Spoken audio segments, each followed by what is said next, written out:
This is your one and only ⴕ with your daily dose of video goodness, and welcome back to another informational Valheim video. Today, we're talking about farming and taming. Let's get to it. So we're going to start off talking about farming. In order to do any farming at all, you need the cultivator, and you get that as soon as you get your first piece of bronze. If you don't know how to get bronze, watch my ultimate metal guide. I will link the playlist of all of my Valheim videos down in the description. Go down there and check it out. It will have that video in the guide. So once you get bronze, as soon as you get your first bronze ingot, you will unlock the recipe for the cultivator. It's going to cost you 5 core wood and 5 bronze. You get core wood from pine trees in the dark forest. And this is what a pine tree looks like. You can see it's got just really long trunk, and then all the leaves are way at the top of it. And you can see there, pine. So when you knock this down, it will get you normal wood and core wood. Once you have the cultivator, then you're going to need some type of seed, either tree seed or carrot seeds to get you started. So if you take a look here, if I activate the cultivator, I have a bunch of options here. So I just have it activated, and then I hit the right mouse button to bring up the menu, just like if I'm building. And you can see I got different options, one of which is to cultivate. That tears up the soil like this, basically creates your garden land. The other thing you can do with it is replace grass. So if your area is all tore up and you want to get grass back, you can restore grass to pathed areas or areas that you've leveled. If you want to plant seeds, for example, carrots, all you have to do is select the carrot seed and then you can plant it. But there's some things to keep in mind when it comes to planting. And the main thing is you can't plant things too close together or next to other stuff. If you do that, it will tell you that it needs more room to grow. So if I grab one of my carrot seeds here and I plant down a carrot like that, and then I take a look at it, you can see it says it's healthy, which is fantastic. But if I build something next to it, so for example, just one of these little pillars here, and then we wait a second, it will then change and tell you that it says it needs more room to grow. And you can see it kind of looks brown and sad now. But if I just delete this, then it will go back to life and be healthy again. The same thing happens when you plant two things too close together. So if I was to plant another carrot seed right up on top of this one, and we wait a second, you can see one of them now says it needs more room to grow, and the other one's healthy. So the new one that we planted takes over the previous one. And then if I get rid of the other one, this one will come back to life. You can get rid of them really easily just by kicking them, by the way. So if you need to get rid of something, just kick it. And now you can see it's come back to life. Got to give a massive shout out on this one to one of my Discord moderators, Vessi, absolutely fantastic person, helped me do this while I was working on other stuff and helped me figure this out. So the size in which you can measure how close you can plant these together is just this little 1x1 flooring. So if I place this little 1x1 flooring right at the corner there, just like that, and then I can go through and grab my seeds, and I can plant one at each of these corners, like so. And then you have to delete this because they can't have any building pieces next to them. You can see they're all healthy. So you can do that same thing over and over again if you're really adamant about cramming as many of these into an area as possible. These, you have a little bit of time when they go like that, when they go unhealthy like that, before they will just die off. So we can do that, and there we go. And then those will pop back. Should be in any second now, should be healthy again. And there we go, it's healthy again. So once you have this set up and you can visualize it, it's really easy from this point just to kind of go through and eye it up. I mean, your lines won't be perfectly straight, but you know, you get the idea. Trees have the same problem. So if we grab our cultivator here and we grab one of our beech saplings, if you plant them too close together, they will do the same thing. So I'm just going to throw one down here real quick. The distance on trees is much different than the distance for your plants in the garden. The distance for trees is 2 foundations. So if I grab a large foundation here and we put it right there at the corner like that, it's going to tell me that it can't grow because there's something next to it, but I'm just going to show you real quick. So if I grab another tree and I put it right here, and then I grab another tree and I put it right here, and then we get rid of this, you can see now this center tree is unhappy after a few seconds. Like they were both brown, and then this one went fine and the center one went brown, and now this one's fine. That tells us that they have to be 2 foundations apart. So if I was going to cram as many trees as possible into one area, what I would do is put down foundations like this, and then I know that I can plant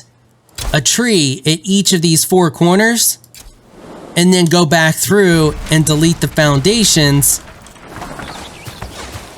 and they should all be fine after we delete this center one here. So we're just gonna kick that bad boy out of existence, wait a second, and then the other ones that are back here should, yep, there we go, healthy and healthy. So that's the distance, that's how close you can plant trees. Now, you may be able to actually get them a little bit closer, but your best rule of thumb is just using the foundations for easy measurement. I try to make things as easy to follow as possible, and that gives you a good visual representation of how close you can get them. After you get your first carrot, after you pick your first carrot up, you will get the recipe that you saw there for planting carrot seeds. So you will not have this until you get your first carrot. When you pick your first carrot up, you will have this.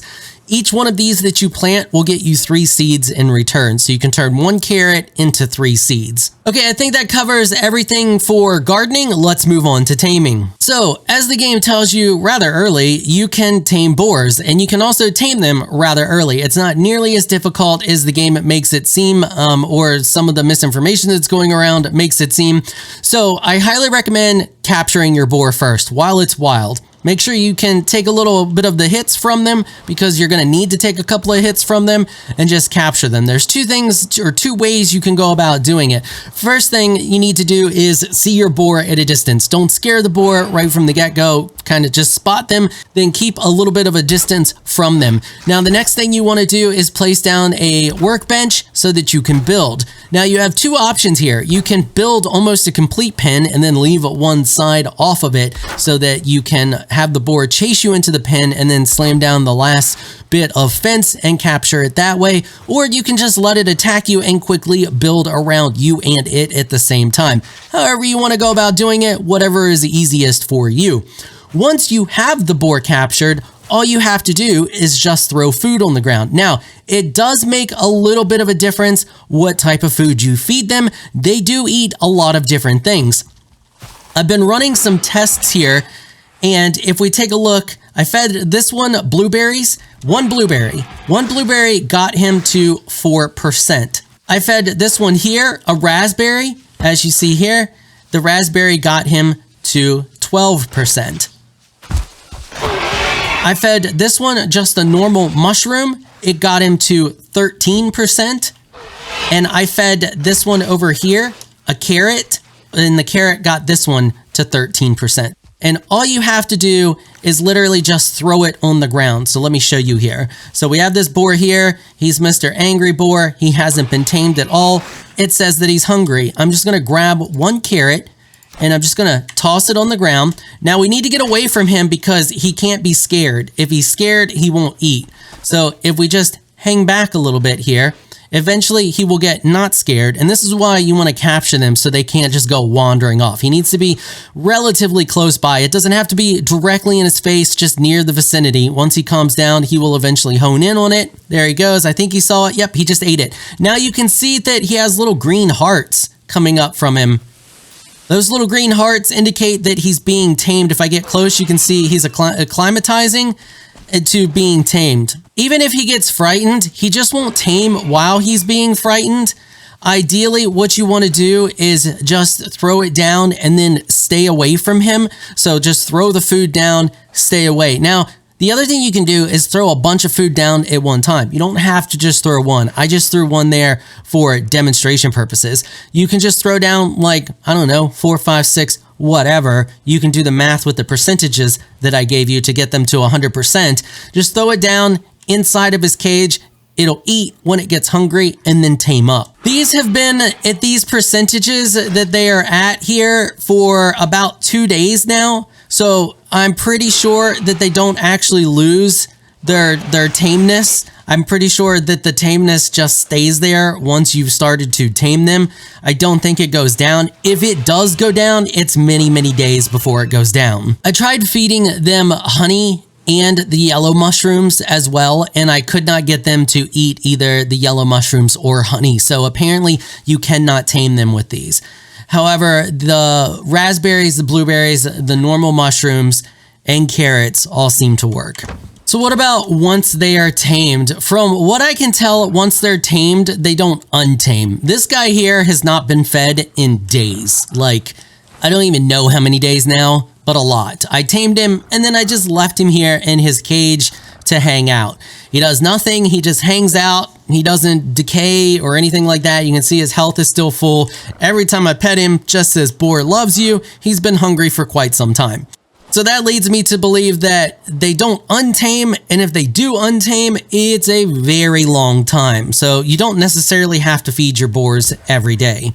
You can see here, I have a bunch of boars just hanging out in this pen over here. Now, I've been running some tests with this. They do breed, they do make babies. I'm going to see if we can get them to do it here on camera. So I have a bunch of carrots here. Now, I have not been able to get them to breed with the berries. They just don't seem to care. They'll eat it. They'll be happy. They'll go from hungry to happy, but they won't breed. They won't make babies. I have, however, got them to breed feeding them carrots or mushrooms. So I'm just going to throw these carrots out here. We'll see if they do it. Now, I've had them in a smaller pen until now, and I just made their pen bigger and their babies have grown up. So I'm testing to see now. I think you can only have so many boars in an area. I don't think they'll breed if you have them in a confined area. So let's see if they do it here. So not all of them ate. When they do breed, they'll get close to each other and you'll see little pink hearts. And then after a little bit of time, you'll hear them squeal and then a baby will pop out. So yeah, they're happy now. They've eaten, but they're not breeding. So I think you can only have so many boars in a small area before they will do anything. So we have a couple here. I'm going to kill off. Do I have two? That one. Okay, so we do have some that are hungry. So, oh, there. Okay, never mind. They just did it. Did you see those pink hearts over there? They just did it. So now this one, after a little bit of time, should pop out a baby. I'm going to wait and then we'll cut to it making the baby. And right there we go. So that took a little bit for that to happen, and I had to kill off two before this one here was born. So when they're happy, they apparently just hang out and bounce around to each other, and you'll see the little hearts constantly. But even though the little hearts pop up, it doesn't look like they'll make a baby until there's only so many boars in the area. So I'm not sure how big the area needs to be, but I had them in a smaller pen before and I could not get them to breed past 5. So I would kill off a couple and then leave 2 in the pen, and they would breed back to 5, and then they would cap again. So if you want to have a lot of boars, you need to spread them out a good bit or have a massive pen so that they can spread out a good bit. Because apparently, from what I can tell, there seems to be a check in the game that stops a whole bunch of them just populating a small area. But anyway, this is a piggy.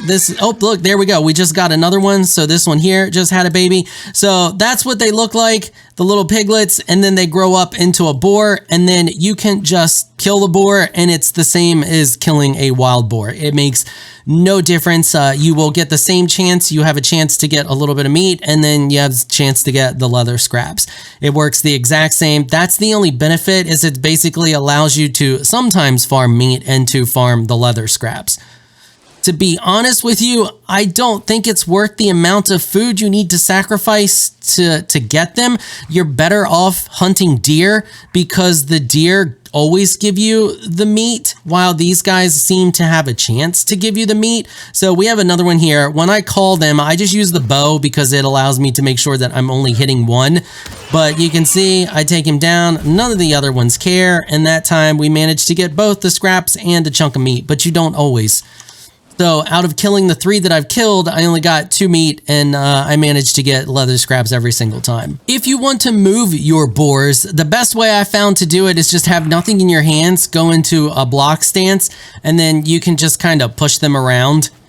So once they're tame, I mean, they'll wander around if you don't have them in a pen, and they may just wander off, but you should be able to just break one of your fences, and we'll try it with this guy here. So if you take a look, if I break this fence and then we just get behind him here, you can see I can pretty easily just kind of shove him around. So if you want to move them, that's the best way I found to move them so far. There is a way to tether to things, but you have to damage them. And I don't know if it's a good idea to be damaging your boars. So if you get a certain, I don't want to spoil anything for people, but there's a way. You can get a harpoon. I'll tell you that. I'm not going to tell you any more than that, but you can harpoon things. And when you do that, you're tethered to said thing. So you can pull it around, but it chews up your stamina. This moves them, but doesn't actually like use any stamina. So you can see here, if I just break this now and I unequip that, I can slowly push him into the pen. And then we can go back into our thing here and bam, there you go. So that's how you can move them if you want to try to move them around. That's the best way I found to move them so far without hurting them. All right, I think that covers everything you need to know for taming and for gardening. If you found this video helpful, consider hitting the subscribe button and the notification bell so you can be notified when I upload other Valheim videos. I don't just cover Valheim, I cover all kinds of different games, so you never know when I'm going to be uploading guides for a game you may be playing. All right, that is going to wrap it up for this episode. If you like what you saw, consider hitting that sub button. I want to give a big thank you to my patrons for making this episode possible. Y'all are absolutely amazing people. If you'd like to join my elite crew of Patreon supporters, please check out the link in the description below. If you enjoyed this video, please leave a comment down below. Let me know what you thought. If you're shy, you don't like to comment, just hit that thumbs up button and show your support. Until next time, thanks for watching.